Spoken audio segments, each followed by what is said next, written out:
You know what? Somebody always asks me, so what's your favorite sport? Hey, I've been covering sports for 40 years as a professional guy, so it's hard to say, but you know, here I am on this just absolutely beautiful autumn day in Atlanta, Georgia, riding my bike along this long trail. The leaves are turning. It makes me think of growing up in South Bend, Indiana, home of the University of Notre Dame. I love the University of Notre Dame. I love college football. There's nothing like the Golden Dome, touchdown Jesus in September or October. But you know what? All college football venues are spectacular, some even more so than others. And I've been to them all. Now right here in the South, you got the SEC. You got Death Valley at LSU. Oh, gee whiz. Those people go crazy down there. Florida. Even at the University of Georgia. I'm not a huge University of Georgia fan, but, you know, it's an exciting place to watch a college football game. ACC, you got the other Death Valley down there in Clemson. With the hill and the noise and the tiger rag, it's just awesome. Wisconsin, West Point, even Stanford, you know, for the big game. Awesome. But pretty soon these leaves will all be bare on these trees and there'll be snow coming down, wintertime. Time for college basketball. College basketball is awesome. Again, when you grow up in South Bend, big college town, Fighting Irish, great teams. And then I went to college at Miami of Ohio. Yeah, Oxford, Ohio, the cradle of coaches. You know, some of the great football coaches of all time went there. Paul Brown, Woody Hayes, Bo Schembechler, and my guy, Air Force Egan, Weave Eubank. Go right on down the line. College football and college basketball. When I was there in the 1970s, Miami, Ohio, we had some powerhouse teams. So wintertime. And here's the thing. My dad was an AT&T supervisor, so he got transferred around the Midwest. South Bend to Cincinnati to Chicago to Milwaukee. So we saw it all. And particularly come the wintertime, you got the NBA, right? Wow. When we lived in Milwaukee in the early 70s, we had partial season tickets to see those great Milwaukee Bucks teams. Ever hear of Oscar Robertson? He was on those teams with Kareem Abdul-Jabbar. It was unbelievable. How can you not be an NBA fan with that? How can you not be an NBA fan now? LeBron James, the Splash Brothers, so much energy in the stadiums. That's the wintertime. Also during the wintertime, you still got the NFL going on. All right? I don't care about all these protests. The NFL is great. I've covered over 30 Super Bowls here this year. You know, the energy of the stadium there. And again, the common theme, energy in all these sports. And of course, one of the things that's happening in the end of winter, you start getting to February. And you start thinking about the snow melting. Spring. I think of Arizona, Scottsdale in particular.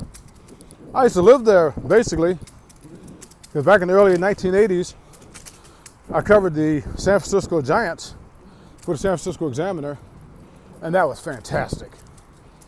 Big baseball fan growing up, and when we moved to Cincinnati at the time of the Big Red Machine, Johnny Bench, Pete Rose, Tony Perez, Joe Morgan, all of those guys. That was a tremendous time. And the thing is about the Big Red Machine, not only were they the greatest baseball team of all time, tremendously entertaining. Big baseball fan. But you know, even what was happening in the winter and late spring when I was growing up, going back to South Bend, Indiana, my parents, every Saturday morning, you know, this was back during the time when you only had 3 television stations and 1 TV. So you had to watch what they watched. You would always watch the bowling league. Dick Weber. Yeah. They were big sports fans, my parents, so we were big sports fans. Then you go from, I'd say late spring to early spring to about late spring. April, early May. I start hearing the sound in my head.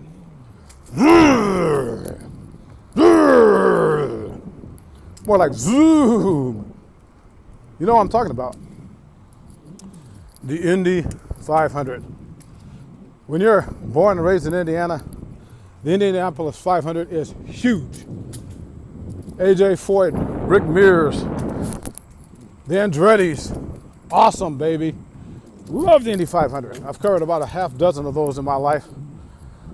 Covered Daytona, wonderful. The other thing that happens in that late spring is Augusta National, the Masters. I've been there more than a few times. Just an awesome place for a sporting event. I mean, the crowds are unbelievable. Particularly you start hearing those roars in the gallery. And if Tiger Woods is out there, it is just absolutely unreal. Beautiful grounds. And the prices are so cheap at the concessions. Prize fights. You know, back when boxing was big, I used to cover a lot of prize fights. We're talking about Larry Holmes, Michael Spinks, Leon Spinks. I was there. Evander Holyfield, every major Evander Holyfield fight I covered. Both times against Mike Tyson, including the time that Mike Tyson literally bit off part of his ear. I was there. Hagler Hearns, I was there. Sugar Ray Leonard, awesome. Then there were the Olympics. Let's see. 1, 2, 3.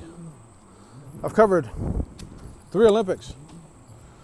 My favorite one, 1994, Lillehammer, Norway. It was cold, never got above 5 degrees, but hey, it's the Winter Olympics. And I used to love salmon. At the end of that month in Norway, not so much. I like salmon again now. Point of the matter is, you know, I think back, and my favorite sport is all of them.